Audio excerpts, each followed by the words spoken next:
ఇక పండక్కి వచ్చి తిరిగి రాని లోకాలకు సముద్రంలో మునిగి ఇద్దరు దుర్మరణం, మరో ఇద్దరు గల్లంతు. మరి ఇది చాలా విషాదకరమైన విషయం. ఎందుకంటే ఎక్కడైనా కూడా మన ప్రయాణాలు చేసేటప్పుడు కానీ ఏదైనా కూడా మన బాధ్యత ఏంటంటే గమ్యస్థానాలకి సజావుగా మంచిగా వెళ్ళడం అనేది చాలా ఇంపార్టెంట్. అలా కాకుండా ఒక్కొక్కసారి చిన్న చిన్న పొరపాట్లే భారీ మూల్యాన్ని చెల్లించుకోవాల్సిన అవసరం అయితే ఉంటుంది. సముద్రంలో మునిగి గల్లంతయ్యారు ఏగా అమ్ములు మరియు బాలకృష్ణ. వాళ్ళందరూ కూడా వాళ్ళ తల్లిదండ్రులు ఎంత శోకసముద్రంలో మునిగిపోయి ఉంటారో మనకు తెలుసు.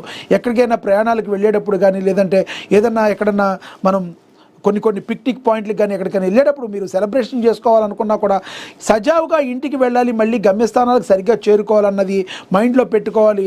ఏం కాదులే ఏమవుతులే అనే ధోరణి ఏదన్నా ఉంటే ఆపదలు ఎప్పుడు కూడా చెప్పిరావు, అనుకోకుండానే వస్తాయి. ఒక్కొక్కసారి బయటపెడితే ఒక్కొక్కసారి మృత్యువు కబళించే అవకాశం ఉంటుంది. తద్వారా మన కుటుంబ సభ్యులందరికీ గర్భశోకాన్ని మిగిల్చే అవకాశం ఉంటుంది. కాబట్టి దయచేసి మీరు అందరూ కూడా ఎక్కడికి వెళ్ళినా ఏం చేసినా మీ ఇంట్లో మీ కుటుంబ సభ్యులను 1కి 10 సార్లు గుర్తు చేసుకోవాలి. మీరు లేకపోతే వాళ్ళ పరిస్థితి ఏంటని ఆలోచించి ముందుకు వెళ్ళటం అనేది ఉండాలి.